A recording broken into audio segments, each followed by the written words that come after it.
that happen in your life. Those incidents break you, deform you, but they mold you into the best version of you. And the same thing happened to me. I was 18 years old when I got married. My father wanted married and all was, if that makes you happy, I will say yes. And of course it was a happy marriage. Just about after 2 years of getting married, somehow my husband fell asleep and the car fell in a ditch. He managed to jump out, saved himself. I'm happy for him, but I stayed inside the car and sustained a lot of injuries. The list is big long. Don't get scared.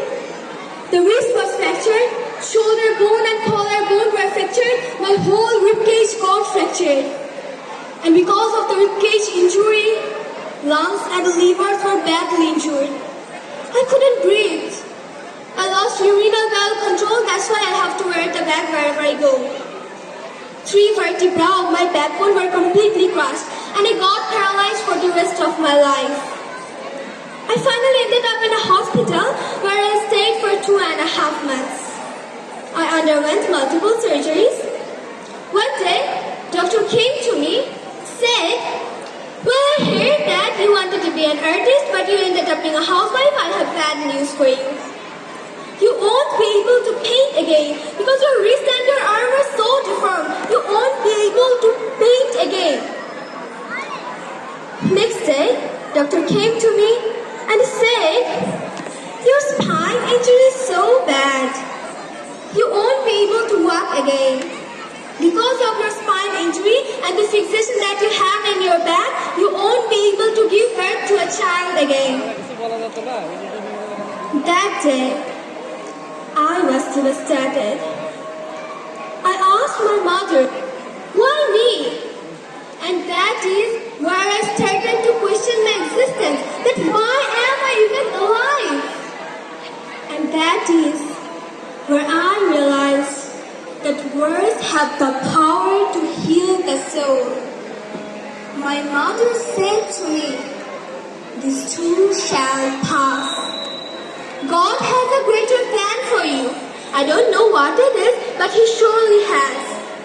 And in all this distress and grief, somehow or other those words were magical that they kept me going. One day, I asked my brothers, "I know I have a deformed hand, but I'm tired of looking at this white wall in the hospital and wearing this white scrubs. I'm getting tired of these. I want to move color to my life. I want to do something. Bring me some color, bring me some small canvas. I want to paint." And in the very first painting I made was on my deathbed, where I painted for the very first time. It was not just an art piece or just my passion. It was a therapy. And then I was distressed and I went back home. And I went back home and I realized I have developed a lot of pressure ulcers on my back and on my hip bone. I was unable to sit. There was a lot of infections in my body, a lot of allergies.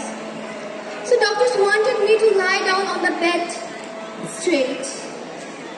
For not 6 months, for not 1 year, for 2 years. I was bedridden, confined in that one room, looking outside the window, listening to the birds chirping and thinking there will be a time when we will be go out with the family. That was the time where I realized that how blessed people are. And that was the time where I realized that the day I'm going to sit, I'm going to share this pain with other people to make them realize how blessed they are, and they will not come sit and consult the people. So that day I decided that I'm going to fight my fears. We all have fears. Fear of unknown, fear of losing people, fear of losing health, money. We want to excel in career, we want to become famous, we want to earn money. We are scared all the time. So I wrote down, one by one, all those fears. And I decided that I'm going to overcome those fears one at a time. So you know, what was my biggest fear? Divorce. I was trying to flee into this person who didn't want me anymore. But I said, no, I have to make it work. But the dad decided this is nothing but my fear.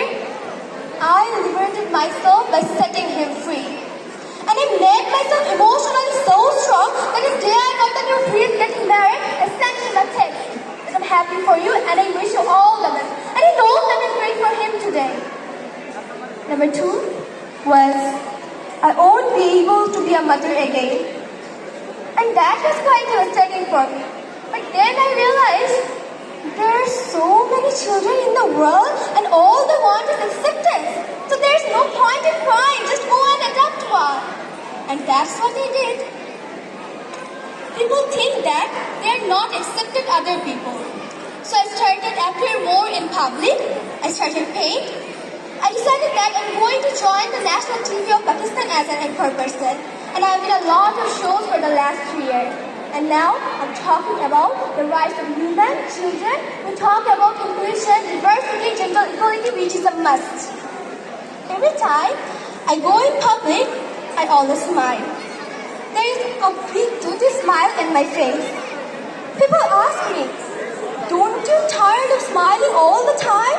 What's the secret? I always say one thing. I have stopped worrying about the people I have lost, the things I have lost. Things and people are meant to be with me, are with me. And sometimes, somebody's absence makes you a better person. Cherish that absence. It's always a disguise for you. Live your life fully. Accept yourself the way you are. Be kind to yourself. Be kind to yourself. I repeat, be kind to yourself. And then you only can be kind to others. Love yourself and spread that love. Life will be hard. There will be turmoil. There will be trials. But they are only for making you stronger. So when you accept yourself the way you are, the world recognizes you. It all starts from within. Thanks.